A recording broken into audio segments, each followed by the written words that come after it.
Hello everyone, this is Everyday Velomobile. Here I talk about how to use a Velomobile as daily transport. In the last issue we talked about recumbent bicycles, two-wheeled designs.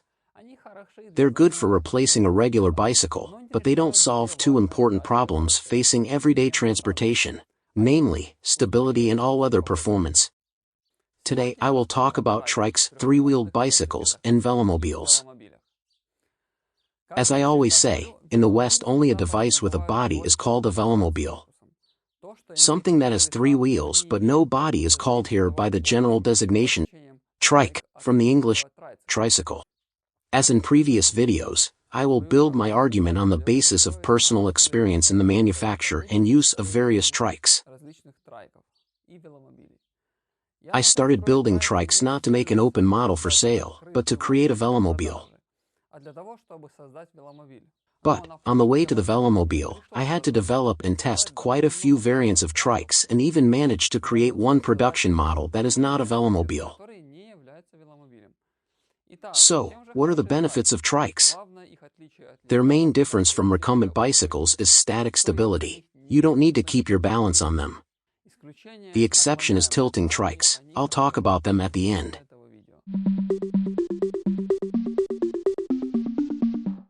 In the physical model of the trike there is such a concept as a stability triangle. This is a three-dimensional geometric structure, where at the top of the trihedral pyramid there is a center of gravity, and its three bases are 3 points of support, three wheels. In both front and top views we have a triangle. If we draw vectors from the center of gravity to the road surface, we get a projection of the center of gravity, which moves along the surface depending on the accelerations acting on the vehicle. For simplicity, I will simply call this projection the center of gravity or the summing vector, although in fact they are not the same thing. So, as long as the end of the summing vector is within this triangle, the vehicle does not overturn. At rest, the trike is subject to only one acceleration, the acceleration of gravity. Its vector is directed downwards. During real driving, the projection of the center of gravity shifts under the influence of other accelerations or roll. For example, when making a turn, a centrifugal force vector appears, which shifts the summing vector away from the center of the radius of the turn. At a high enough speed or a small enough radius, the summing vector can push the center of gravity outside the triangle. And then you will flip over.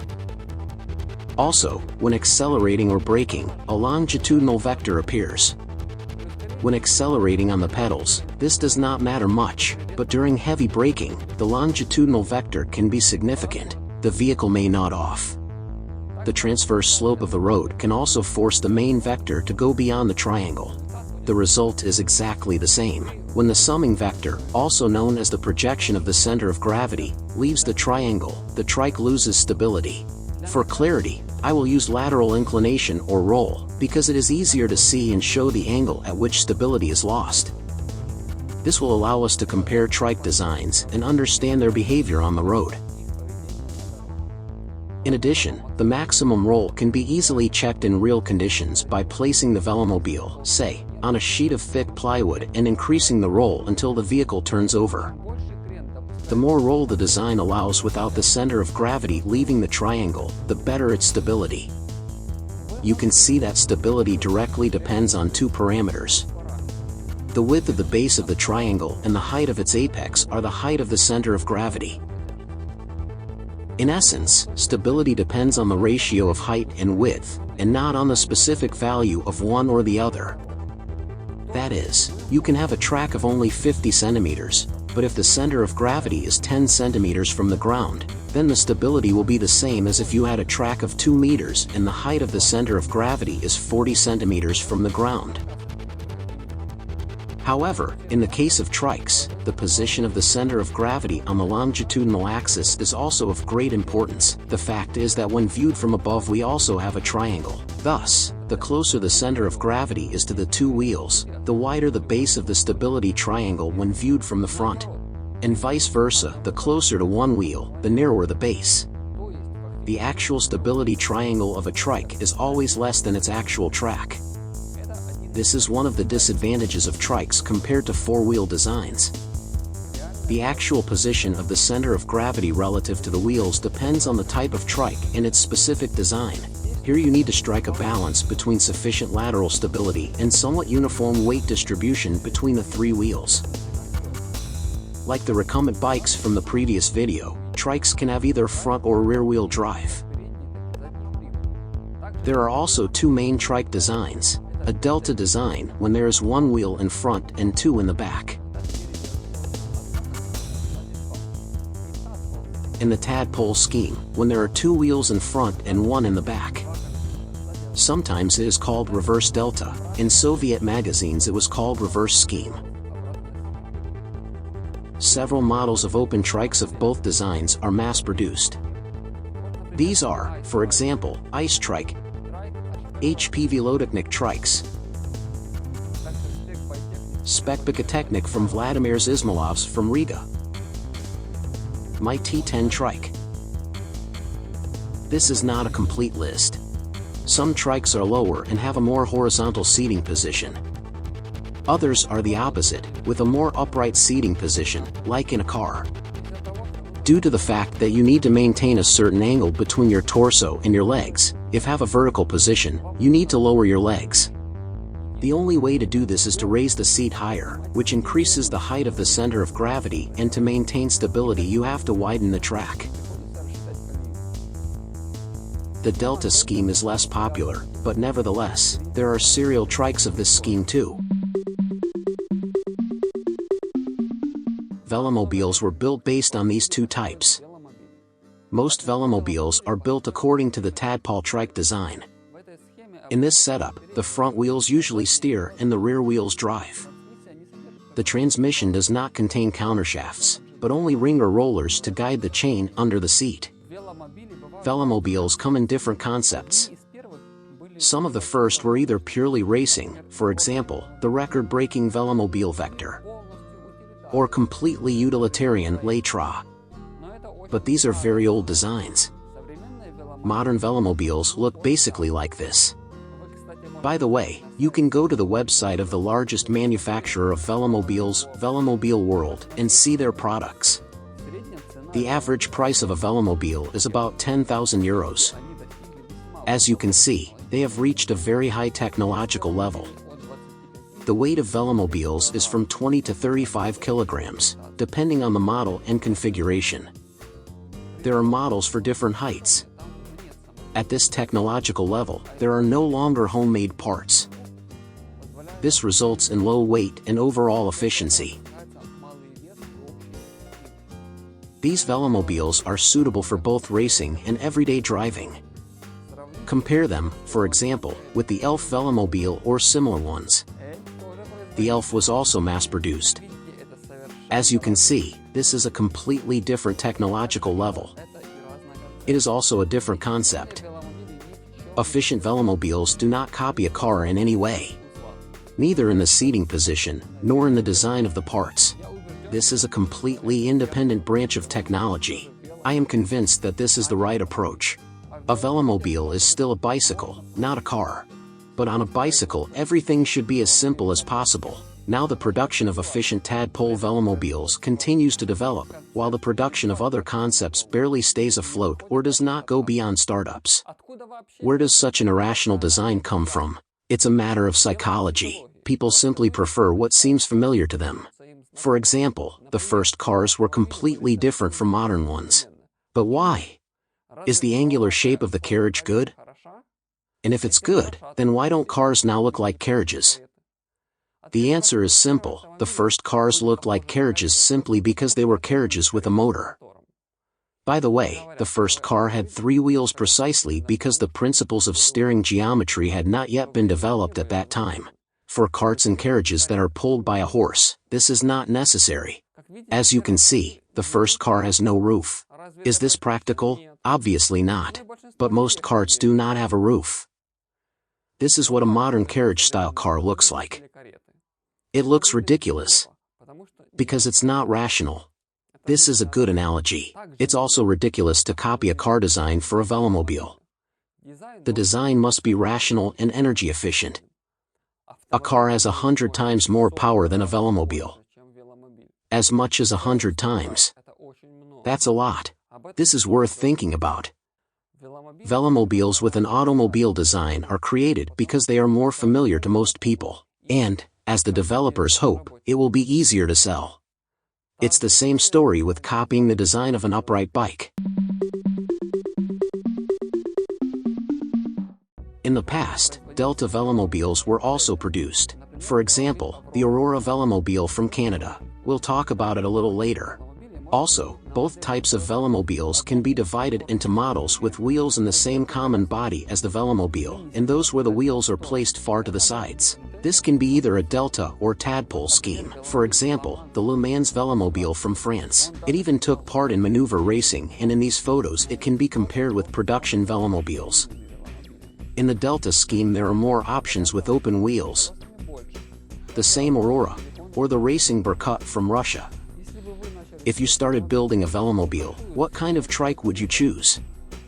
The wheels moved to the sides make it possible to make the body narrower and reduce its frontal area and air resistance along with it. But the large wheels sticking out on the sides themselves have their own resistance. At the same time, the total lateral area increases greatly, especially when viewed at an angle, and not clearly in profile, so the total resistance may be even greater than that of a wider Velomobile, but with wheels inside the body. Especially with a diagonal headwind. I didn't know this when I started building Velomobiles. I saw photos of old Soviet developments, namely the Dolphin and Berkut Velomobiles, as well as the Aurora, and decided that since they do it this way, it means it works. But this is not always the case. Often people simply repeat mistakes, especially if they do not conduct normal research and are guided by intuition. I will begin my story in order of my experience in creating trikes and Velomobiles based on them. The transition from a recumbent bike to a trike means a dramatic increase in design complexity. Since trikes are thousands of times less popular than regular bicycles, it is almost impossible to find special components for them. You either need to make them yourself, or use standard bicycle parts. This applies to both the transmission and steering and the method of mounting the wheels. Actually, my first trike was an upright tricycle. If you search online for adult tricycle, you'll find them right away. I'll say right away that I can't stand this scheme. It takes the worst from the trike and the upright bike. They are dangerous to ride, and here's why. If we look at its stability diagram, we will see that the center of gravity is very high. This bike can only be ridden on good roads, without potholes. As soon as one of the rear wheels falls into the hole, the saddle, with you on it, makes a sharp dip to the side. In this case, you do not reach the ground with your feet, since you are on the saddle. So you cannot stop your fall. To turn such a bike over, you only need to tilt it 20 degrees. And, if on a recumbent trike you can easily put your foot out and stop the fall, here you simply fall from the high saddle. The same thing happens if you try to drive off the curb slightly diagonally. At some point, one of the rear wheels will jump off the curb before the other, and you will roll over. Turns can only be taken at very low speeds, all for the same reasons of very high center of gravity. These tricycles are only suitable for slow riding on good roads. Of course, there are those who have even used them for long trips, but as I said, it is a combination of the disadvantages of a trike and an upright bike. However, they still occupy their niche as mobile retail outlets. What is important here is not speed and comfort, but compactness and maneuverability. That tricycle that I built is used to sell pies at the market, rides between the rows of traders. It's essentially a rear-wheel drive Delta trike with an upright bicycle saddle. It's the familiar bike position that makes this terrible design appealing to most people.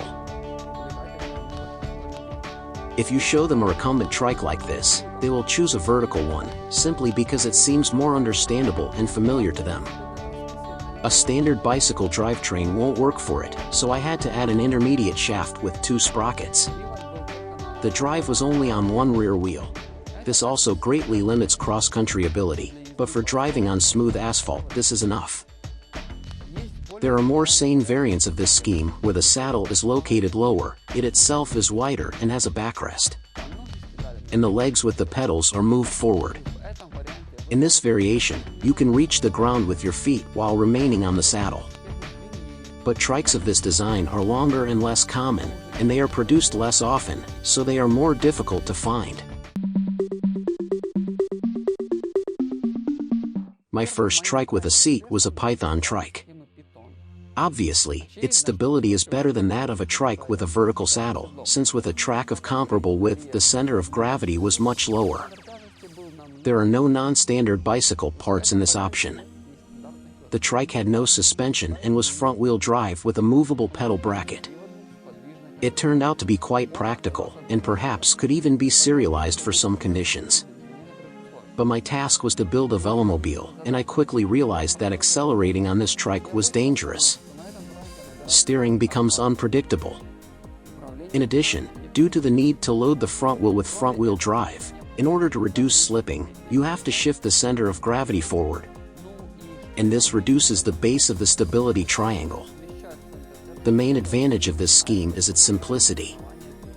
A simple transmission without intermediate shafts or rollers, and all the wheels are standard, mounted on both sides of the axle, like on a regular bicycle. The only difficulty is to weld the rear wheel mounts so that they are clearly parallel. In general, trikes of this design often have a very wide track to increase stability. When adding cargo to the trunk, the trike became much more stable, and it demonstrated excellent cargo characteristics, but only when driving on the plain. Driving up a hill with a load was problematic because the front wheel simply began to slip. Later I built a larger trike using the same design, with a larger body. In this scheme, it is very important to make the swivel assembly correctly. The angle of the axis relative to the contact patch of the front wheel with the road is especially important. The second time the controls turned out to be more understandable. This trike already had a suspension element, although it was rather a bending frame, but, nevertheless, it significantly added comfort. The large body made it possible to carry quite a lot of cargo, and standard mounts for all wheels allow you to install wheel motors. My customer did just that and spoke very highly of the trike. To reduce front wheel slip on climbs, I added a luggage basket right in front of the wheel. If, for example, batteries were placed in it, this significantly increased cross-country ability. Of course, it couldn't drive on mud, at least without motor wheels at the back, but on asphalt it completely fulfilled its purpose.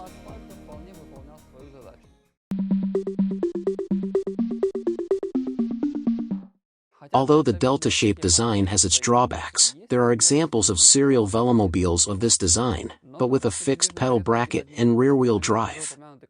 For example, the already mentioned Canadian Velomobile Aurora, Trike Haze, Weather Velo, and some others.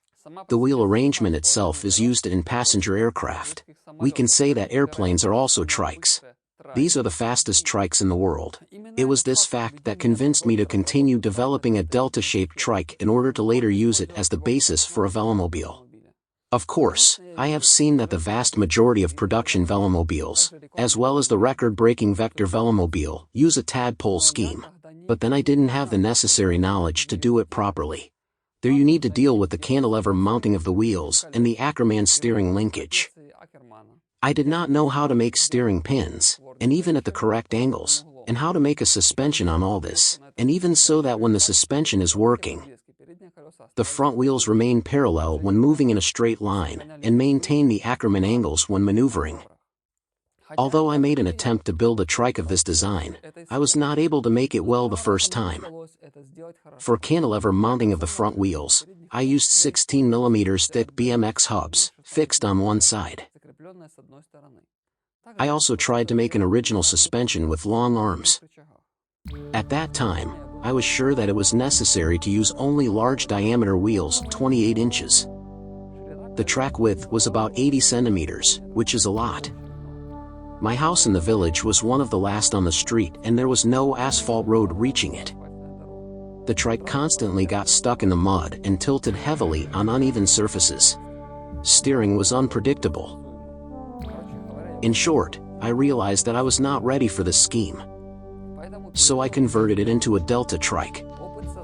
I already had experience creating a one-wheel drive from creating a three-wheeled cargo bike. The suspension remains the same as it was in the previous prototype.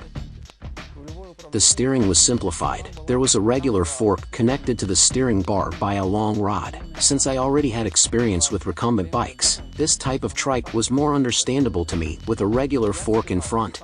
In general, at that time I thought that the chassis itself was not very important. I believed that the most important thing was aerodynamics, that no matter what monster I built, if I put it in the fairing, I would immediately get an average speed of 40 km per hour, like on serial Western Velomobiles. Of course this is not true, and at that time I already had something to compare with. I had a successful recumbent bike that I could ride 60 km in less than 2 hours, without any motors, so my goal was to at least match it in speed, and the practicality had to be ensured by the three-wheel design itself. As I said in the previous video, the speed of the recumbent bike suited me, but it was not all weather. This scary and clumsy trike finally started to move. The drive on one wheel was clearly not enough for driving in the mud, and this was in March, but if you get to the asphalt, it no longer skidded. Despite the presence of suspension, the ride was very uncomfortable. Or rather, good asphalt was not bad, but on potholes and bumps I was thrown violently in my seat and thrown from side to side, although the trike itself was driving straight. This is a feature of the Delta pattern. Due to the fact that your head is located between the two rear wheels, when hitting bumps or holes, it is the head that makes the maximum roll movement. As I already noted in the video about recumbent bikes, the feeling of comfort is created by the stability of the head, as the most sensitive part of the body. The shaking that is transmitted to the head clearly does not add comfort. This problem can be partially solved by placing the seat more vertically, then there is no need for a headrest and the trike can tilt under you. But such a solution would worsen the aerodynamics. Additionally, this would require the pedal bracket to be lowered to maintain a normal angle between the torso and legs. In turn, this means that the entire trike needs to be made even higher, because the legs were already close to the ground and there was nowhere to lower them. This means the seat would have to be raised. Here is an example of such a Delta trike from Alexander Kalnitsky. Shock absorber under the seat. But it looks more like a chair. If we now look again at the photo of Aurora, we can easily see that it is very tall in the area where the seat is located. Unfortunately, I didn't bother to find the characteristics of this Velomobile then. But it turned out that it was much slower and much larger than its much more successful contemporaries, the Quest or Mango Velomobiles. But, as I said, at the time I believed that adding a fairing would solve all the problems. But heavy weight is not a problem. I'll just accelerate down the hills and coast up the hills. So I wanted a wide track to take corners at top speed. Of course, this is mostly a wrong theory. The greater the weight, the more work must be done to lift it to a height. And in any route there is a general climb to which you need to climb. In addition, there is also the so-called average angle of inclination on the route, and in addition, more weight means more rolling resistance. Rolling resistance is a big and very interesting topic for a separate video.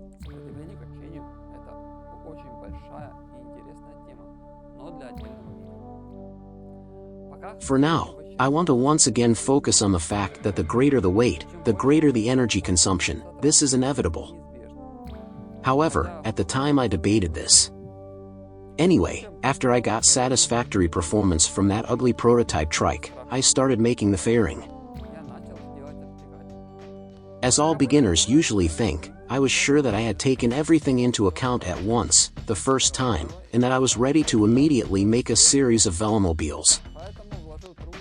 Therefore, I invested labor and resources into creating a master model of the body, without even working out its shape properly. Here I must say that I was not good at 3D drawing and simply did not know how to make smooth body shapes in the program. I spent almost the entire winter making the model and molds. I worked in a small summer kitchen, which became my chemical workshop. There was a stove and a fan, since it was -20 outside. And I tried not to think about how many kilograms of resin I had already stuck on this model. And then on to the molds. It really doesn't matter because they don't have to travel. But the body itself had to be made as light as possible. However, I, like many other beginners, thought that the body should be strong in case of an accident, so I glued at least 2 layers of glass mat 400 grams per meter, which is a lot.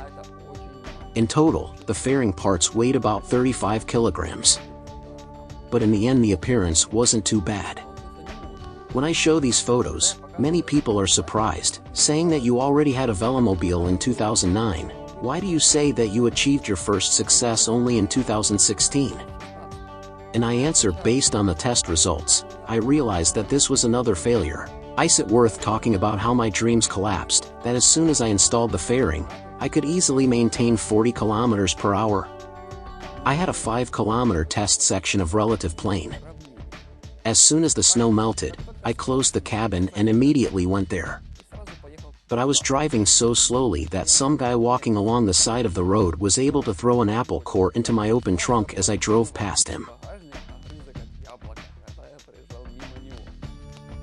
I could accelerate down the hills, but the inertia was poorly maintained. I was shaking a lot, it was very noisy inside, the glass fogged up, and I didn't feel any speed at all.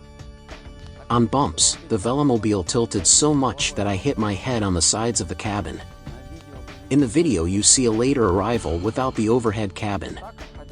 Without the top cover, at least the effect of cycling remained, not being isolated in a rattling, crawling capsule. Then I already had experience driving a racing streamliner, on which I could easily reach 50. And although there was no suspension, it was much more comfortable even at that speed. And compared to this, my new Velomobile was just a tractor with plows. I tried driving on a dirt road after a winter of logging trucks. Flipped over a couple of times. The Velomobile was very tall, quite unstable, but strong. And the very wide track did not allow driving along one half of the dirt road. It's true that Velomobiles should not be driven in such conditions. I didn't give up that easily. I thought that the reason was aerodynamics, that somewhere I made a mistake in the shape of the body. Although even then I began to understand that weighing more than 50 kilograms was too much. Of course, many now would solve this problem by simply installing a 500-watt motor, but this is not my method. I will always have time to install the engine. My goal is for the device to ride at least as well as a regular bike without a motor, but at the same time be more comfortable. The recumbent bikes solved this problem easily, but they were not all-weather. Therefore, installing a motor and passing off as success the speed that an ordinary cyclist maintains without a motor is a clear hack. I started optimizing the Velomobile as much as possible. I lowered the upper part of the body and adjusted the transmission.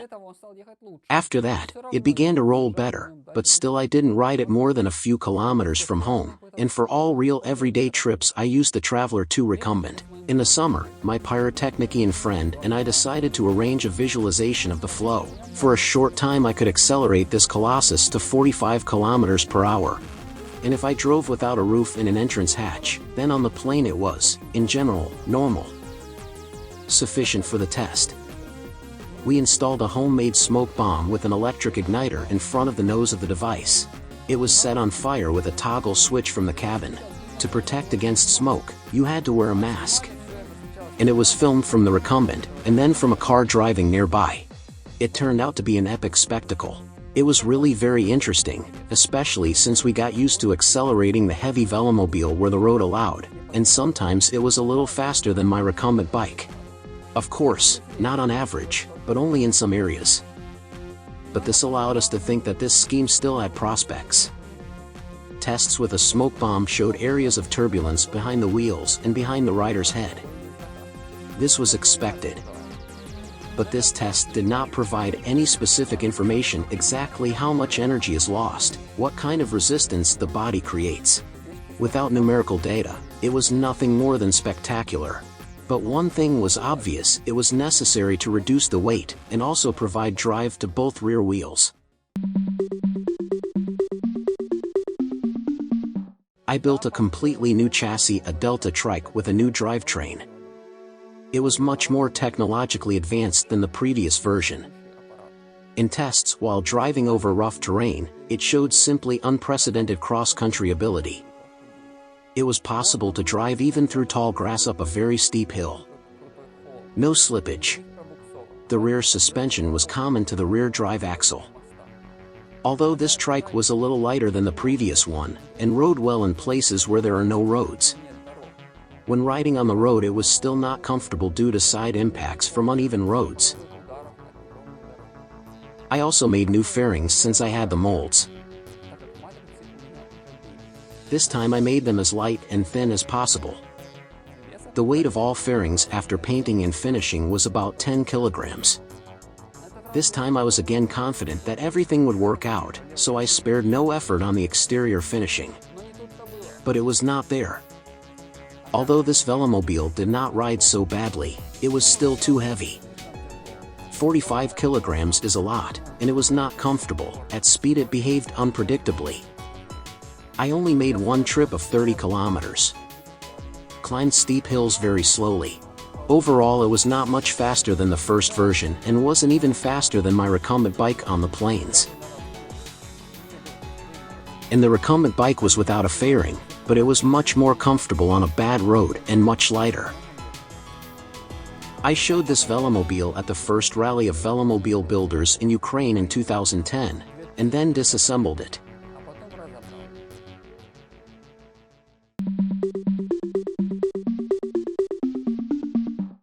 Around that time, another maneuvering race was taking place in Holland. Typically, these races are dominated by sleek, recumbent streamliner bikes. They ride well both in a straight line and in corners. Velomobiles have a separate classification, but their results have always been worse than those of two-wheelers. However, this changed with the advent of the DF Velomobile, which was driven by its creator Daniel Fenn. He was able to win the maneuverable 6-hour race in the overall classification, beating the streamliners. A little later, he created a household version of his Velomobile. Now his Velomobiles Alpha 7 and Alpha 9 are among the fastest and most expensive. I showed them at the beginning of the video on the site. Their cost, even after moving production to Romania, is about 10,000 euros. The fact that the racing Velomobile could easily become a household vehicle became a very important and clear signal for me. I need to switch to the Tadpole scheme. As I already said in the previous video, racing streamlined bicycles are completely unsuitable for everyday use. But Velomobiles are another matter. Since our roads are still worse than in Europe, I was sure that we needed a suspension with more travel. But first it was necessary to solve the problems of cantilever wheel mounts. In the beginning I made completely homemade hubs, which required a lot of work on the lathe. These were used on the first Trike prototype. But later I found a more elegant solution. This decision turned out to be quite simple, by hubs with radial bearings rather than bolt bearings. In this case, the bearings can be replaced. So, by replacing the internal bearing, I was able to convert a standard hub for a non-standard axle shaft. Here's a hub. As you can see, one bearing is standard, and the second has an increased inner diameter. The beginning of the axle shaft has a thickness of 20 mm, the space for the bearing is 17, then along the narrowing to 10 mm at the edge of the axle, where the standard bearing remained. The same could be done with the rear wheel. Since almost all Velomobiles have a rear wheel that is also mounted without a fork, cantilevered on one side. First of all, this is necessary so that you can remove the tire without removing the wheel in case of a puncture. But there is another plus, an increase in torsional rigidity. Getting rid of thin elements like stays and dropouts made it possible to increase the overall rigidity of the rear arm and the stability of the Velomobile on the road. I still didn't understand how to make a McPherson suspension. Therefore, I began experiments with, as it seemed to me, the original suspension, and he even built a prototype trike with such a suspension. When designing reverse trikes, you need to understand the operation of the steering system with two steering wheels. The simplest, but not the only, version of the steering trapezoid is the Ackermann rule. The turning radius depends not only on the angle of rotation of the steering wheels, but also on the distance to the rear wheel. It depends from the length of the wheelbase. The track width also affects the required angle of rotation of the wheels to enter the desired turning radius. In this case, the wheel that is inside the radius obviously travels a shorter distance than the outside one. The steering system must provide different angles of rotation of the front wheels when driving in a circle, but the wheels must be clearly parallel when driving in a straight line. In fact, no scheme gives a 100% hit at all angles of rotation, so transport developers settle on options that are acceptable to them. The most famous scheme is shown on the screen.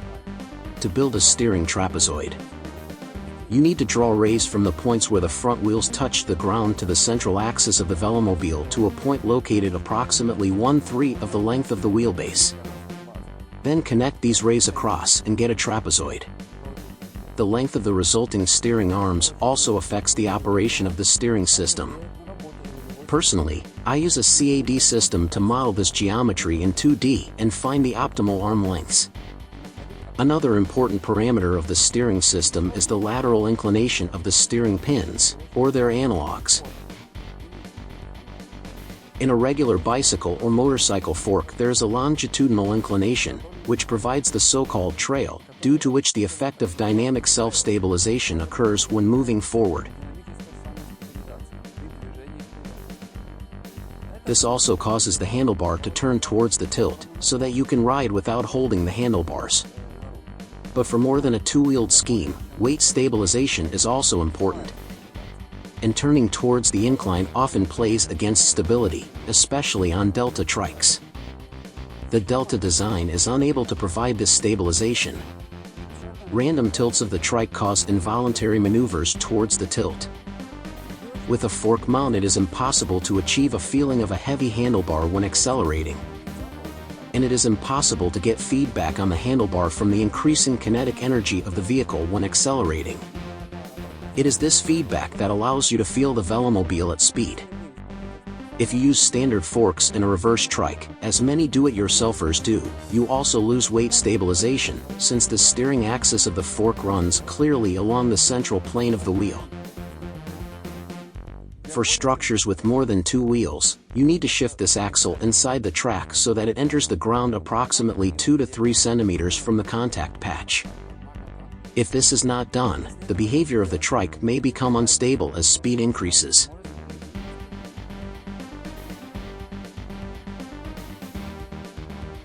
Stories that homemade Velomobiles are dangerous to accelerate beyond 35 km per hour arise mainly due to errors in the design of the steering system. I will make a separate video about this, because in fact there are many more nuances there than I have outlined now. But the essence is simple: the Velomobile must be controlled confidently at high speed. Even if you can't constantly maintain 60 to 70 km per hour, you can easily reach this speed when going down a hill. And what's the point of having an efficient Velomobile if you have to go down hills on the brakes for fear of losing control? Fortunately, I saw that the problem could be solved, as I had seen videos of the races and seen the results of the riders in the table. Some averaged around 50 in the 6-hour race. And later, Nicola Vald rode a Velomobile, which was also made by Daniel Fenn, and traveled 1,088 kilometers in 24 hours. Her average speed, including stops, was 45.3 kilometers per hour.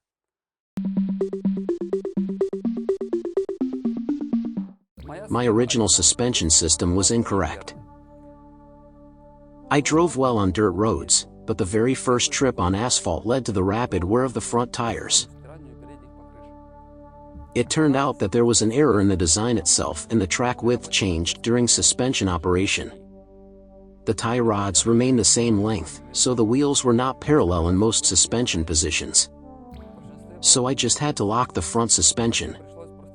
But overall I enjoyed riding the Tadpole trike. It was much more comfortable than the Delta, even with only the rear suspension. The rear suspension partially absorbs impacts on the front wheels. Additionally, the trike leans under you rather than bouncing. And the closer your head is to the rear wheel and to the ground, the smaller the amplitude of vibrations from unevenness. Thus, on a tadpole trike, the lower, the more comfortable. Rear suspension is needed, but in the rear everything is more or less simple. I finished the first trike and gave it to my mother. So this was my first successful tadpole trike. After a couple more iterations, I built another trike, this time with full suspension and cantilever mounting of all wheels. Front suspension with triangular arms. Finally, I figured out how to make sure that the wheels remained parallel when the suspension was working. With full suspension, the trike became even more comfortable. I confidently kept my direction, accelerating up to 50 km per hour while driving down hills.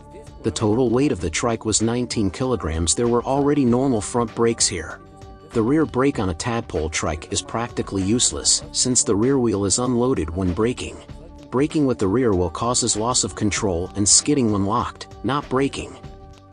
That's why I abandoned the rear brake altogether. Since the trike was clearly a success, I was ready to build a body around it and make it a velomobile. But, remembering past mistakes and wasted money and labor on fiberglass, I decided to make the body as cheap and light as possible. The basis was plastic and metal plastic water pipes. From these I built a frame, constantly checking its dimensions as I got into the Velomobile to make it as compact as possible. I tried to add as little metal as possible, although the lower metal frame still had to be welded. It didn't take long. To secure the pipes, I used tape made from plastic bottles, which stretches when heated with a hairdryer. Then I connected 2 pipes each with ordinary transparent tape, so it became the basis for pasting with furniture film. I didn't expect longevity. The purpose was testing. In the end it turned out well and very cheap. The total weight of the entire Velomobile was 34 kilograms, which is still my record. The advantage of a soft body is that it does not create noise. It was comfortable to ride this Velomobile. It also had protection from rain. Streamlining has improved greatly. I finally managed to beat my semi-fared recumbent bike. I named the new Velomobile Scotchmobile, after duct tape. When tested with a watt meter and an electric motor, this machine outperformed everything I've tested, including expensive road bikes. It had the lowest energy consumption in the test area. By the way, at that time I already realized how important rolling resistance is and put good tires on the Velomobile. Before this, I was constantly confused by the myth that a cyclist spends 90% of his energy on aerodynamics. In fact, there are nuances there, but more on that in another video. Overall, this Velomobile was a clear success. I started using it instead of a recumbent bike for long trips, 120 kilometers at a time. The cabin protected from cold in winter, from direct sun and hot weather, and you could put quite a lot of luggage in it. In total, I used this Velomobile for more than a year and a half as my main transport. The film turned out to be surprisingly resistant to external conditions, although, of course, I periodically re-glued it. Reporters also became interested in my transport and filmed several news stories. I was convinced from my own experience that the Tadpole design was a good solution for a Velomobile and began working on the next project. Now I was ready to try building a fiberglass body Velomobile again. At that time, 8 years had passed since the first attempt. But this time I wanted to ditch the frame. Refusal of the frame would allow the center of gravity to be lowered by another 5 to 8 centimeters compared to a trike with a frame, if the seat is placed directly on the floor of the Velomobile. At the same time, the ground clearance would remain the same. Lowering the center of gravity is beneficial for 2 reasons. This improves stability and reduces frontal area. But, on a Velomobile there are restrictions on how horizontal the seat can be. The angle should be such that the rider's head is higher than the bow of the hull to have sufficient visibility. At the same time, the minimum height of the bow is determined by the space required for the feet on the pedals. Of course, in racing vehicles the head is positioned even lower. This is possible if you use a completely transparent top cap or a video camera with a monitor in front of your eyes for viewing. But it's not suitable for everyday driving. When riding a velomobile, it is important to be able to stick your head out.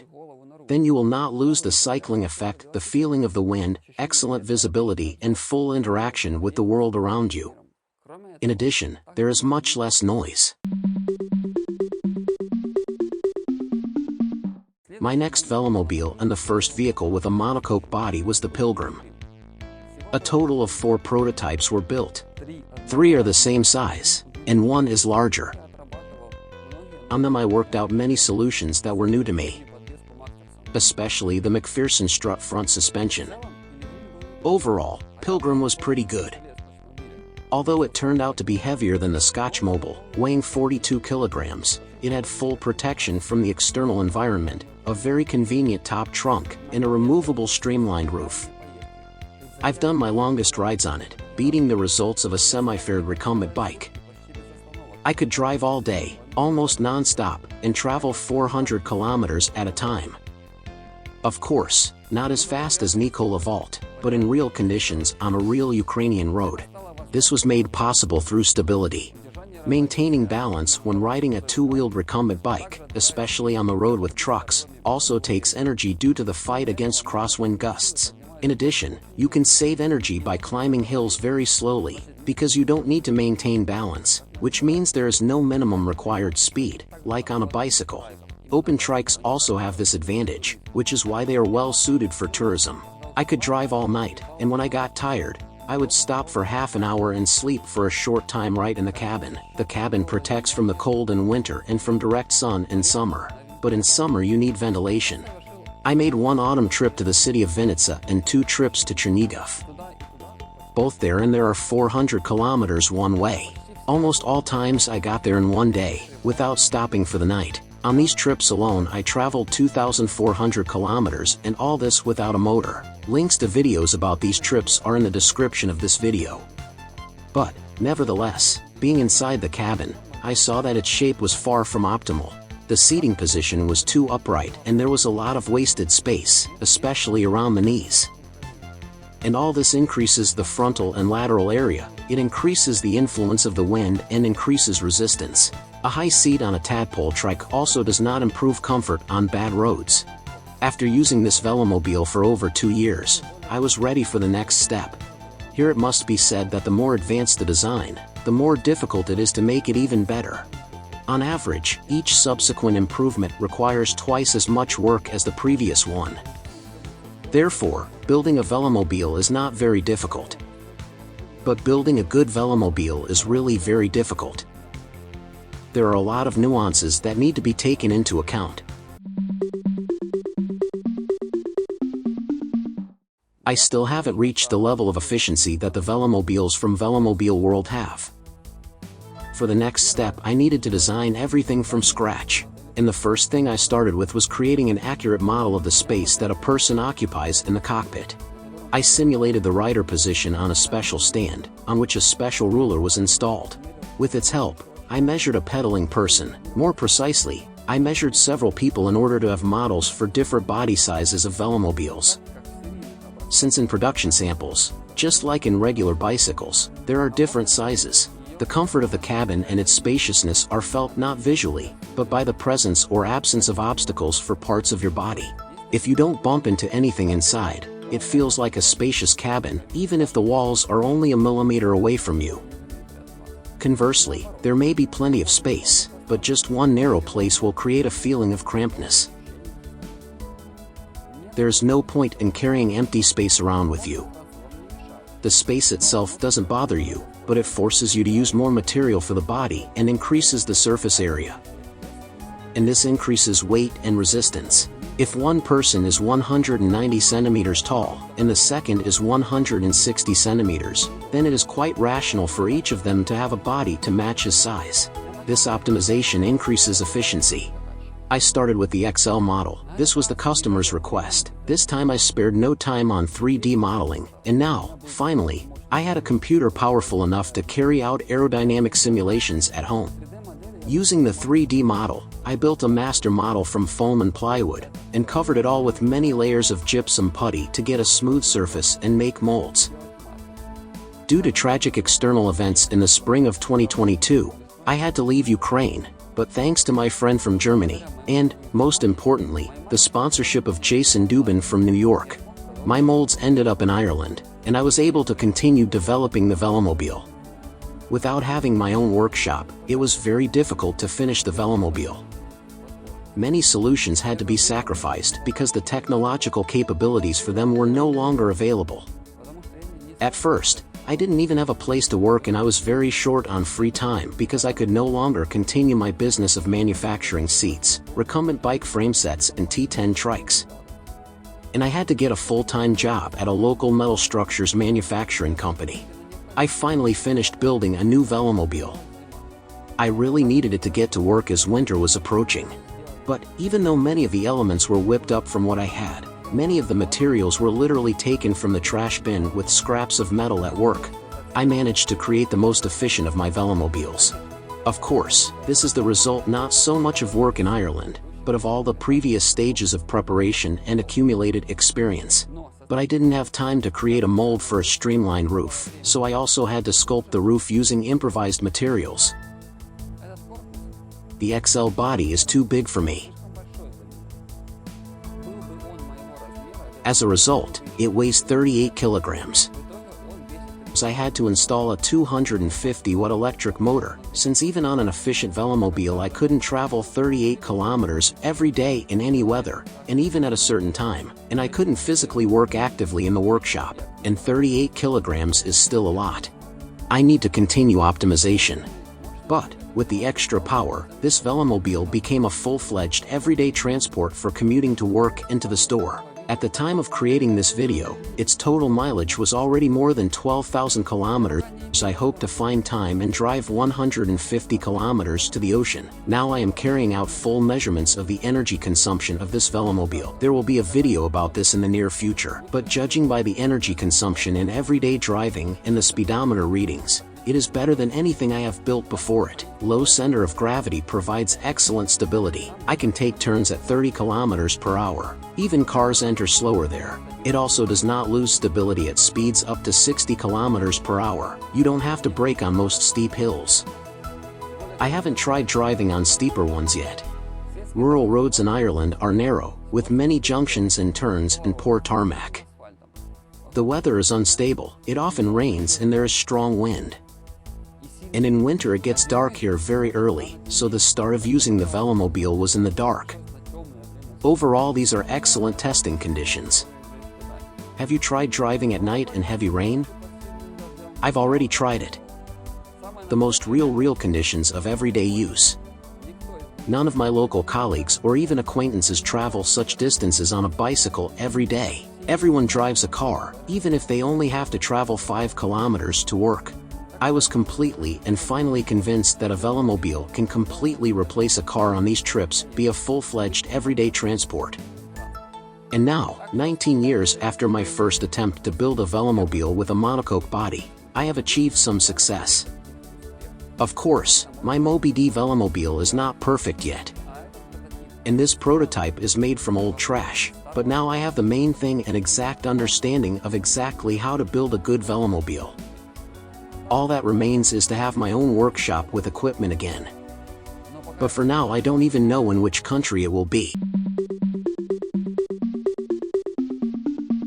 A side effect of many years of experience in developing a Velomobile was the serial T10 trike. Many people asked me to build them a trike based on the Scotchmobile chassis. I made some minor modifications to the design to make it a touring trike. The new trike retains the full suspension, ease of handling and efficient rider position of the first prototype, but has acquired removable luggage racks and a number of other minor optimizations. It can also be disassembled and packaged for shipping, resulting in a final product. For some reason, trikes are more understandable to people than recumbent bicycles. Many people buy them for tourism. A trike, unlike a Velomobile, can be folded and transported on a train. There's no such freedom in choosing components as with my serial recumbent bike, but you can still install, for example, air shock absorbers in a mid-drive motor or even a roof for a solar panel. Of course, while I don't have my own workshop, I can't produce them again, but I already know all the technology and have all the drawings for production. In addition to the listed schemes, there are two more. I will generalize one into the group non-symmetrical trikes. Although I have seen a couple of prototypes, I doubt their prospects, although they may have some specific advantages in specific conditions. In any case, they are clearly not fast. If any of you have seen a video with fast trikes of this design, please leave the link in the comments. The second category, which has even grown to velomobiles, is the so-called rear-wheel steering trike. They make it possible to avoid the complex steering geometry in the case of tadpole trikes, but the transmission becomes more complicated. As an example, I can cite Sergei Semenchuk's Porsche Velomobile, which is built on the basis of a rear-wheel steering trike. Link to video in the upper right corner. There's also this German rear-wheel steering Velomobile that looks like a steam locomotive. But it is difficult for me to draw conclusions about its safety at high speed. Another option is front-wheel drive but rear-wheel steering on a Delta trike. The problems are the same. It is very difficult to make a suspension and there are questions about stability and safety at high speed.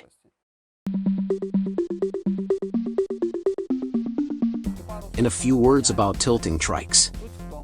The idea is to lean into corners like you would on a bicycle, but not keep your balance at low speeds. In this design, there is a system of levers on which the rear or front wheels stand, which provide stability. There are two types of tilt: steering tilt like on a regular bicycle or recumbent bike, and direct tilt control using levers. Tiltable streamliners, those with a body, have wide wheels placed outside the body, which in itself greatly worsens aerodynamics and almost negates the benefits of a narrow main body.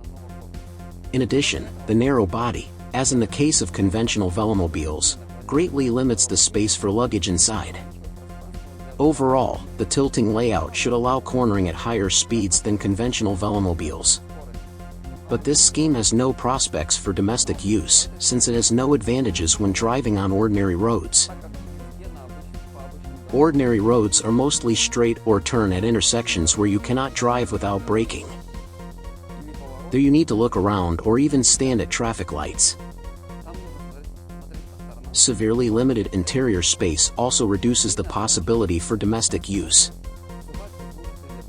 The result is a purely racing machine, with advantages only in sharp turns.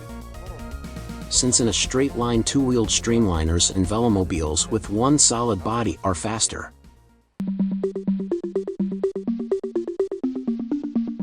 Let's summarize. Trikes have the main advantage over bicycles: stability.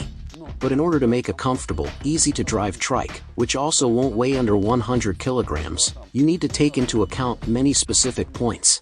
In general, a trike is much more complex than a recumbent bicycle.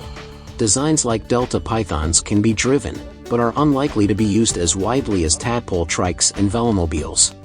Thanks to those who watched to the end. I hope you found it interesting and have a more or less complete understanding after watching. Many topics were not covered here, especially on steering geometry, aerodynamics, general physics of motion, transmission features, and others. These are topics for subsequent issues. Next time I'll tell you about four-wheeled bicycles and how they are better than trikes. And that's all for today. Thank you for your attention. For now, I'll say goodbye to this. Let me know what you think of this episode. Also, if you like this video, please click like and subscribe to this channel. This will allow me to earn additional income from YouTube, and I will have more opportunities to experiment, develop, and create new interesting content.